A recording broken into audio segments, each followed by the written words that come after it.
The Third Metropolis, Chapter 2, Part 4. From Sydney Quarantine, August 2020. Brisbane in wartime. While much of the Brisbane poetry discussed in the previous section deals with the moral and spiritual issues posed by war in rather abstract terms, a considerable body of writing, much of it retrospective and in prose, deals with the detail of daily life in wartime Brisbane. The focus on everyday privation and bumbling military bureaucracy in the prose records of Judith Wright and Gwen Harwood, for example, provides an interesting counterpoint to the rhetoric of the male poets. Wright's record, originally written as the journal article Brisbane in Wartime, 1985, and subsequently revised as a chapter of Half a Lifetime, 1999, remembers the city's accommodation shortage, the poor standard of food in cafes and restaurants, and the sometimes menacing presence of servicemen. Yet Wright also recalls her journey to Brisbane in spring 1943 as a kind of revivification as she journeys from a freezing and isolated rural New England. The long descent from New England's cold heights to the Darling Downs, and from the Downs to the coast, took the train through zone after zone of increasing warmth to a sleepy stickiness of golden air. The suburbs of Ipswich and Brisbane trailed by the windows like a neglected toy town, their cottages half hidden in the brightly coloured overgrowths of shrubs and trees, vines, palm fronds and crotons. After the dark days following the fall of Singapore and the bombing of Darwin, the time of Wright's arrival in Brisbane is also a kind of thawing of the country, with the American forces moving northward and life returning to the paralysed cities. The positive implications of the northward movement here contrast with the sinister implications highlighted in the trains written shortly before Wright's departure for Brisbane. Laying a black trail over the still blooms of the orchids, the trains go north with guns. Brisbane is a particularly lively node of this revivification. The city itself was crowded with servicemen stationed there or passing through, women and girls in bright lipstick and bare or nylon-clad legs. Nylon were only obtainable from the Americans, and other entrepreneurs catering to the needs of the foreign peaceful invasion. A whole substructure of camp followers, black marketeers, and suppliers of goods and services, legitimate and illegitimate, flourished, while the town itself, deprived of luxuries such as street sweepers and cleaning services, grew shabby and rakish. In Half a Lifetime, Brisbane figures in Wright's personal narratives as holding the possibility of a new start after both the sore memories of Sydney and the biting cold of New England. Her portrait of the city emphasises images of colour, those of the natural world, all those gaudy Brisbane flowers, the bougainvilleas, the poinsettias, the yellow cassias, and those of the uniformed inhabitants of the streets, from the operatic white and blue of the doughboys on R&R to the rough and baldly cut, worn khaki of the comparatively few Australian soldiers not fighting in New Guinea. This colourful street life is a corollary of a city bursting at the seams, as many people lived in garages or tar paper shelters under houses. It includes a demi-monde, the brothels at the gardens end of the city, which Jono would frequent a decade later in David Malouf's novel, with their inhabitants in kimonos and open dressing gowns sitting on rickety chairs on the pavement. Wright is also struck by the visible presence of Aboriginal people as she travels by tram through the suburbs where they seem to predominate, as they had not done in the south. In his memoir, 12 Edmonston Street, David Malouf also remembers the racial segregation of the time, which the American garrison replicated by confining black troops to the south side of the river, as reinforcing his sense of belonging to an isolated and precarious ghetto. The city was segregated to propitiate American fears of race riots, and the south side, our side, was declared black. Our grand house, which has always been on shaky ground, became an island of light in the general blackout, and we were forbidden to play outside the yard. More and more, it was a little world of its own, to be mapped, explored, remapped, interpreted, and made the repository of its own powerful mythology. My own side account here, speaking as is that I've also read accounts of American soldiers in World War II actually being shocked at Australian racism. So to learn that the US military officially imposed segregated community borders in Brisbane is kind of interesting. The racism, both cultural and structural, is vitally interdependent with each other, both in America and Australia. And both need to be addressed to help dismantle the other. Back to the book. As in some Malouf's poems, discussed later, the public trauma of the war finds expression in an intense focus on the personal and the domestic. Gwen Harwood records in her letters to Thomas Rydell in 1943 the way the war impinges on everyday life, a domestic help who left us to marry a wealthy American soldier, American and Australian soldiers who come to stay at her parents' home, rationing of butter that will mean the end of various biscuits and cakes, coming across a soldier sleeping in a suburban park, the family dog digging around the backyard air raid shelter, and letters being held up by wartime authorities.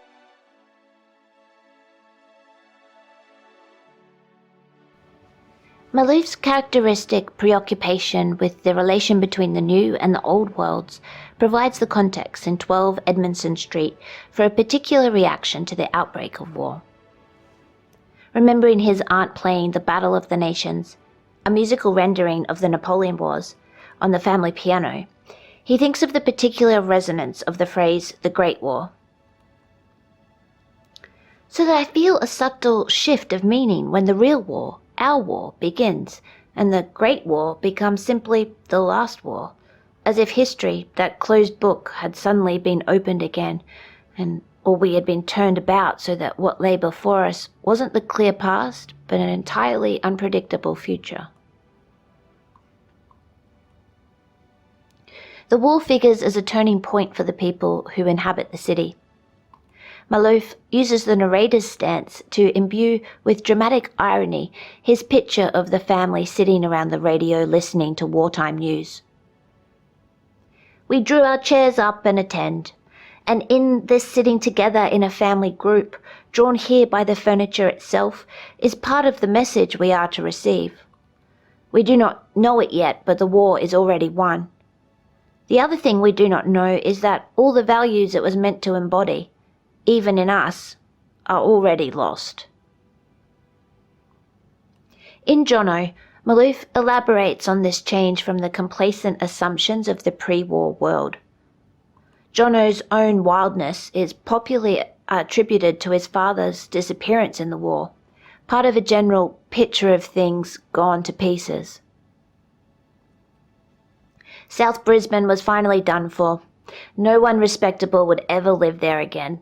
It had been ruined, like our girls, who had been ruined by the high wages they were paid in munition factories and by the attentions of foreign servicemen, but most of all by their passion for nylon. Things had gone to pieces. Children had been allowed to run wild under the special conditions of Australia at war, and now there was no holding them. The allusion to the nexus between young women's sexuality and the changed circumstances of war picks up a theme that is central to many cultural responses to the Australian home front, perhaps most shockingly in Albert Tucker's grotesque images of concupiscent women and their soldier lovers in the Images of Modern Evil paintings. Significantly, Malouf's variation on this tradition is nearly always mediated through a child's vision of adult sexuality.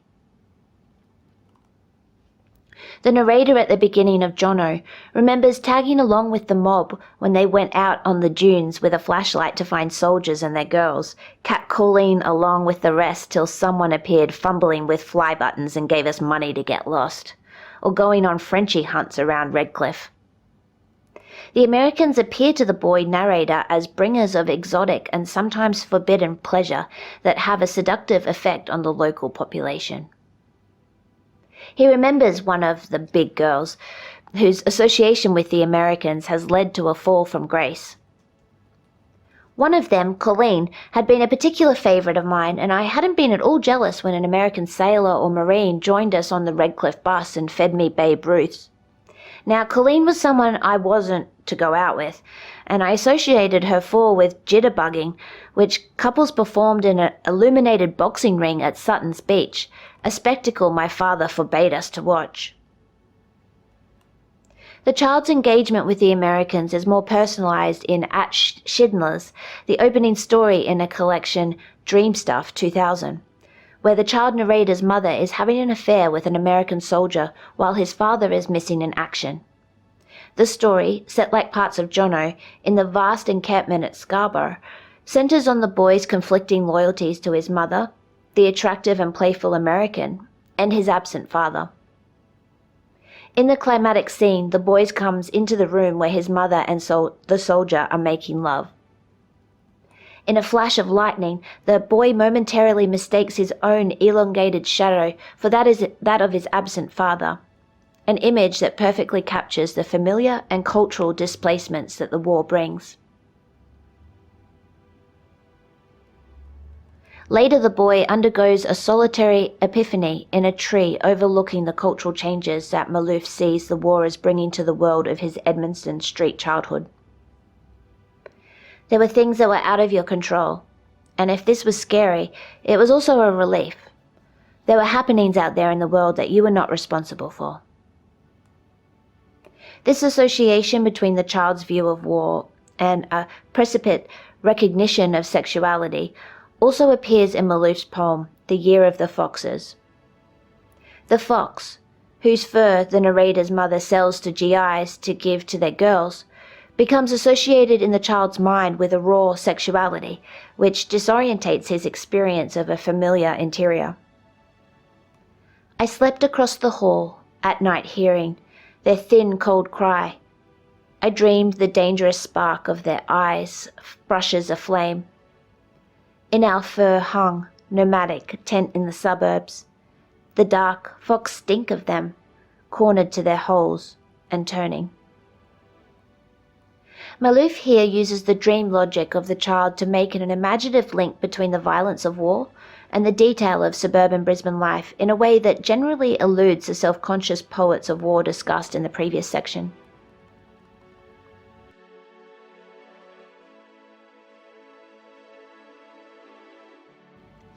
Two stories by Lawrence Collinson published during the 1970s and based on his memories of the Bajak clique offer another perspective on wartime sexuality. The teenage Erica, who is at the centre of both stories, numbers a young soldier among her lovers in love with Michelangelo, and in A Tender Age for Love, the wartime street life of the city provides a kind of legitimizing background for the young character's self-conscious flouting of social convention. Most of the passerbys were defenders of democracy, diggers, GIs, Marines, members of the RAAF, some of them wandering alone and disconsolate in a strange town. Others, more at home, loping along eagerly with boozy mates or with high-heeled, short-skirted girls on their way to the cinema or to parties or to the American Centre or to bedrooms where for a few minutes they might be able to forget their own insignificance. The traffic was mostly military jeeps and trucks. Brisbane had become part of the ugly body of war. It had developed a hectic glow that was not unexciting. The middle-class characters, Erica is a day girl at one of Brisbane's most fashionable convents, also find opportunities to participate more directly in this attractively dangerous atmosphere. In A Tender Age for Love, an exotic friend from the south, Madonna, based on the real-life figure of Mary Christina St. John, sets up as a prostitute in Spring Hill. Erica enjoys the frisson when she is approached by two Americans when waiting outside Madonna's flat. Val Vallis's sonnet, Brisbane Daybreak, Upper Edward Street, 1944, offers a more visual version of a similar world. 5:30, and the dust has fired the air before sunlight.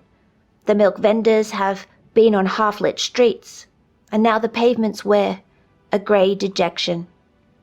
Here, where once the green of couch lawns sparkled with dew-bright flowers, newspapers are trodden in the dying grass. A sailor and his girl, by passionate hours, in casual rooms depressed, steal out and pass, down to the cafe where a waitress sweeps, the evening's refuse to the open road. A dog limps home, the tumbril tram car creeps from the depot for its first autonomous load. Kimonoed girls, your hard night's loving done, remake your bed, deceive the invading sun. The conventional contrast between nature, dew-bright flowers and the evading sun, and the artificial world of the city is deployed here more to aestheticize the inner city vignette than to moralize about sexual mores.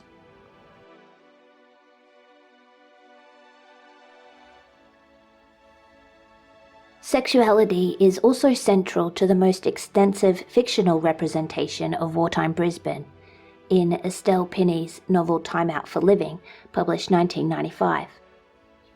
This novel, published some 50 years after the end of the war, is comparable to two earlier novels set in wartime Sydney, Xavier Herbert's Soldiers' Women, 1961, and Florence James and Dimfer Cusack's Come and Spinner, 1951.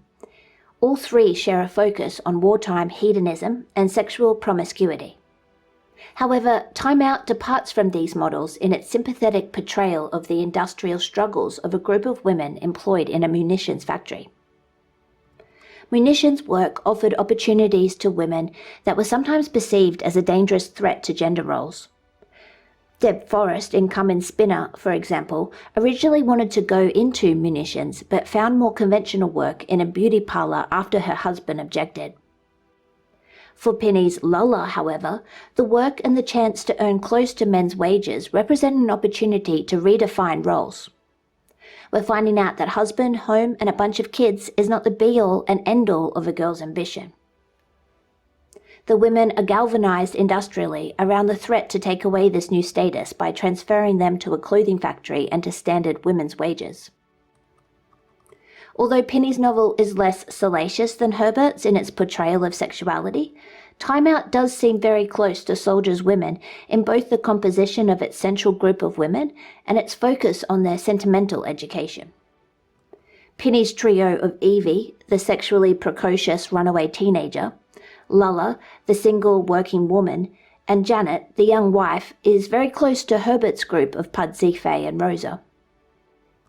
However, while Herbert portrays all his young women characters as sexual predators to some degree, the animal imagery that pervades the novel applies in equal measure to these women and the male soldiers. This tag characterizes only Evie in Pinney's novel. The heroine of the novel is Lulla, who manages to achieve a balance between innocence and experience, commitment and independence, which Herbert seems to imply is not available in a city given over to sexual opportunism. The war provides opportunities for Lulla to move to the city and from a job as a barmaid, a traditional female role in a male-dominated environment, to the comparatively prestigious factory job and a developing political awareness as a leader of a group of women fighting for better conditions and pay.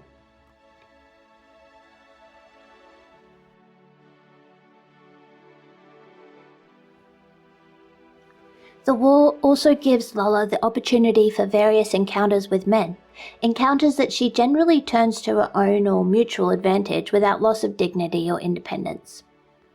Pinney's novel emphasises geographical location in ways that define a specific place for Brisbane as a war metropolis. Lulla's move from the country to Brisbane, for example, redefines in a positive sense the negative narrative of urbanisation in the two Sydney novels, where the inner city is represented as morally corrupting and even potentially lethal. Lulla's opportunities as she moves to Brisbane contrast with the moral dilemma facing Deb Forrest in Come and Spinner, whose work in a city hotel beauty parlour draws her away from both her husband, who dreams of recreating their pre-war rural idyll, and her daughter, who lives with Deb's sister in the country. The teenage Pudsey in Soldiers' Women is drawn from her family home in the western suburbs into a life of promiscuity, occasional prostitution, and ultimately an untimely death in the inner city. Pinney's Brisbane, by contrast, is comparatively a benign metropolis. The book is free, for example, from references to violent crime, prostitution, and illicit abortion. Time Out for Living also contains a series of north-south movements that include the journeys from Cairns to Brisbane of Lola's flatmate Janet and her neighbours the Scott family, the journey of Evie Scott from Brisbane to Sydney's King Cross, and the trips back and forth between Brisbane and Thursday Island of the sailors Kirkland Hope and Spanner Larkin. Collectively, these movements position Brisbane as a pivotal point between the battles to the north and the southern metropolises, between a North Queensland overrun by troops and threatened by invasion, and a Sydney that is characterised by its comparative distance from the war zone. The King's Cross that Evie comes to in her search for sexual liberation is portrayed in a deliberate contrast to Brisbane as a kind of hedonistic oasis away from the war zone. At night, the cross had a different face, a place of neon lights and flashing electric bulbs. There seemed little concern about brownouts. The cross was a long way from the jungle and beaches of Pacific Islands at war. For Evie's family, conventional morality takes on a geographical dimension, Sydney. It was the end of the world to the Scots, who still called themselves Northerners. Sydney was the south, a warren of high buildings, rampant with high living and low morals. The portrayal of Brisbane in these works participates in a larger pattern of Australia's home front, war writing, that displays some recurring patterns. The division, for example, between the emphasis on adult work and sexual experience in Time Out for Living, and the two Sydney novels and the preoccupation with a child's perception of wartime upheaval in various works by Malouf and in Randolph Stowe's The Merry-Go-Round in the Sea. Malouf's use of the war as a threshold image that projects his child narrators into their first adult recognition of separateness and sexuality provides a useful metaphor for the overall impact of the war on Brisbane's cultural life.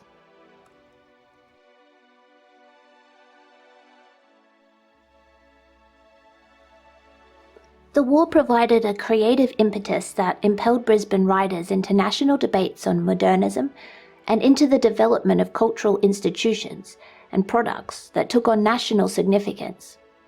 At the same time, the image of the large country town remains powerful in works such as Wright's memoir and Penny's novel. Brisbane writers, along no doubt with other residents, registered the irony of the city's encounter with history, the large country town that was momentarily one of the centres of a worldwide military conflict. To some extent, this moment provided the inspiration for a renewed cultural engagement that extended from the foundation of Meanjin and Barjai to the outpourings of Brisbane's poets on the morality of war. The aftermath of this historic moment, the rock pool effect wrought by the receding tide of the war, would have important implications for Brisbane's cultural life and for cultural representations of the city in the years that followed.